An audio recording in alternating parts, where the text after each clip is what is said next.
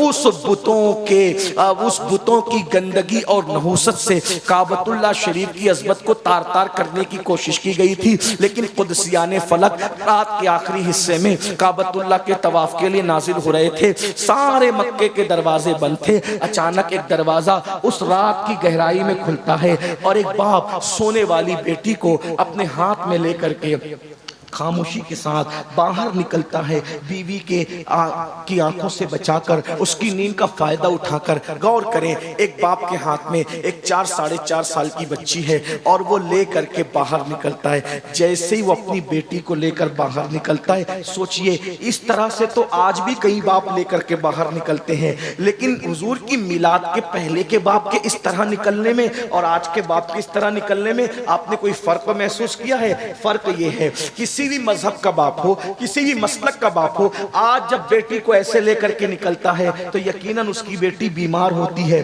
اور وہ دواخانے کی طرف دوڑتا ہے اور کہتا ہے ڈاکٹر میری پوری پونجی لے لے مگر میری بچی کو بچا لے۔ یہ میلاد کے باپ کے، میلاد کے بعد کے جذبات ہے، ہر مسلک کا باپ، ہر مذہب کا باپ۔ اور اس سے پہلے ایک باپ نکل رہا ہے ہاتھ میں بیٹی کو لے کے تو زندہ دفن کرنے کے لیے، اور اس کے بعد وہ باپ کہتا ہے یا رسول اللہ، جب میں جلدی جلدی چلنے لگا تو میرا پیر ایک پتھر سے ٹکرایا، میں زمین پہ گر گیا، جب زمین پہ گرا ہوں تو میری بچی دور گری ہے، میں گرا ہوں، لیکن میں اس بچی کی نیند اس ٹھوکر کی وجہ سے زمین پہ گرنے سے کھل گئی۔ میں اٹھا، جلدی سے میں نے اٹھا، سنبھلا، اور اس سے پہلے کہ میری بیوی کو خبر ہو اور وہ دوڑتی ہوئی آئے اس بچی کو بچا لے، میں نے بچی کو اٹھایا تو بچی جاگ چکی تھی۔ وہ رو کر کہتی تھی بابا تمہیں کہیں چوٹ تو نہیں آئی؟ بابا تمہیں کہیں، بیٹی تو بیٹی تھی نا، بابا تمہیں کہیں چوٹ تو نہیں آئی؟ اللہ اکبر، آقا اس کے اس معصومانہ جملے پر بھی میرا دل نہیں پگھلا۔ میں نے کہا چلو، اس بچی نے کہا آپ مجھے اندھیرے میں کہاں لے جا رہے ہیں؟ میں نے کہا چلو۔ جب وہ چلنے کے لیے تیار نہ ہوئی اور اس نے اپنی ماں کو پکارا تو یا رسول اللہ میں نے اس کو گھسیٹنا شروع کیا، پہلے ہاتھ پکڑ کے گھسیٹا، جب اس نے کہا میں نہیں آؤں گی، امی کہاں ہے، اندھیرے میں مجھے ڈر لگتا ہے، بابا آپ مجھے کہاں لے جا رہے ہیں؟ یا رسول اللہ شیطان مجھ پر اتنا غالب تھا کہ جب ہاتھ پکڑ کر میری بیٹی میرے ساتھ چلنے کے لیے تیار نہ ہوئی تو اس وقت میں نے اس کے بالوں کو پکڑا اور بالوں کے ذریعے سے گھسیٹ کر کے میں اس کو وہاں لے جانے لگا۔ مکے کے لوگ جہاں اپنی بچیوں کو زندہ دفن کرتے تھے، یا رسول اللہ وہ مجھ سے بار بار کہتی تھی بابا مجھ سے قصور کیا ہوا ہے، مجھ سے غلطی کیا ہوئی ہے، آخر محبت نفرتوں میں کیوں بدل گئی ہے؟